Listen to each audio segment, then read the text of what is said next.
আসসালামু আলাইকুম everyone, welcome to my new video.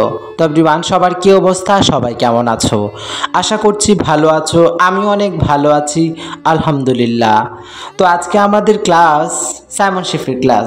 Simon শেফের ক্লাস মানেই অত্যন্ত গুরুত্বপূর্ণ ক্লাস, যার জন্য আমি বেসিক্যালি সবসময় ক্লাসের আগে অ্যাটেন্ড করার চেষ্টা করি। আর ইদানিং খুবই ব্যস্ততার কারণে কোনো ভিডিও শেয়ার করা হচ্ছে না। তো এই তো ক্লাস স্টার্ট হয়ে গিয়েছে, প্র্যাকটিক্যাল ক্লাস। দেন প্র্যাকটিক্যালের পরই আমাদের থিওরিটা হবে। সাইমন শেফের বরাবরই প্র্যাকটিক্যালটা আগে সেরে তারপর থিওরির প্রতিটা জিনিস ভেঙে ভেঙে আমাদেরকে শিখিয়ে থাকেন।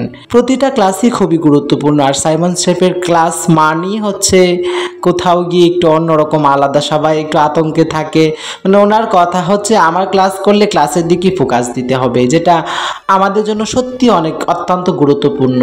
আমরা হয় কি যে যখন আমাদের শেখার বয়স থাকে বা সুযোগ থাকে তখন ভালো করে শিখি না বা সময়টা কাজে লাগাই না। যখন কিছু করার থাকে না নিজের হাতে তখন একটা সময় গিয়ে আফসোস করি। আর তোমাদের সাথে অনেকদিন যাবতই কোনো ভিডিও শেয়ার করা হয় না, পড়াশোনার কারণে, ব্যস্ততার কারণে, তারপর গিয়ে ক্লাসগুলোর কারণে, সব কিছু মিলিয়ে খুবই ব্যস্ত ছিলাম। দেখা যায় সসের তো নাম বোঝা যায় না, থাই সসের কোনো ওই সস দেওয়া দেখে, সস সামনে যেটা পায় সেটাই দেয়। আর এগুলো আমার এক্সপিরিয়েন্স থেকে বলতেছি, অনেক রেস্টুরেন্টে গেছি ফ্রাইড রাইসের মধ্যে ফিশ সস দেয়। কেন দেয় জিজ্ঞেস করলে বলতে পারে না, তারা জানে না। শেফ ওরা তো দেয় একটা বোতল, কি দেয় এটা তো আর ওরা জানে না। ঠিক আছে, আমাদের দেশেও এরকম দিয়ে বসে থাকে। ব্যাপারগুলো খুবই ফানি, কারণ এখানে তো আপনার এগুলো আমাদের মতো করে আমরা করতেছি, ঠিক আছে। আর আমাদের মতো করে আমাদের শেফরা যখন করছে তখন এটা কোনো কিছু আর বোঝার চেষ্টা করে না যে কোনটা আসলে দিচ্ছে কোনটা দিচ্ছে না।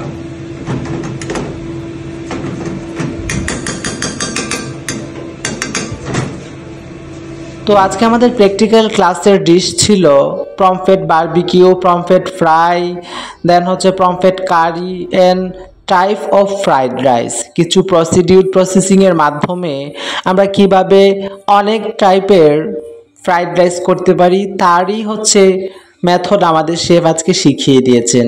আর শেফ যখনই ক্লাস নেন এরকম কিছু টিপস অ্যান্ড ট্রিক্স দেন যেটার মাধ্যমে আমরা চাইলে অনেকগুলা ফুডেই এই মেথডে করতে পারি। তো এই তো আমাদের আজকের ডিশে ফ্রাইড রাইসগুলা শেফ শুধু বলে দিয়েছে আর আমরা স্টুডেন্টরাই করেছি, বিশেষ করে ফ্রাইড রাইসগুলা। তো এই তো রাখি এখন টেস্ট করতেছে রাখি আপু, আর এখন আমি টেস্ট করব।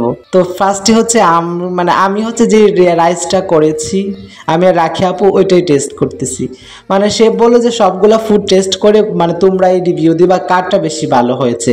আর আমরা বাঙালিরা বেসিক্যালি যেটা মনে করি বেশি স্পাইস হার্বস দিলেই ফুড টেস্ট হয়, এটি একদমই রং কথা। একটা সময় ছিল যখন আমি নিজেই মনে করতাম বেশি স্পাইস দিলেই হয়তো ফুড টেস্টি হবে, কিন্তু দেখুন কালিনারিতে আসার পরে, এটা নিয়ে স্টাডি করার পরে পুরো ধারণাটাই পাল্টে গেল।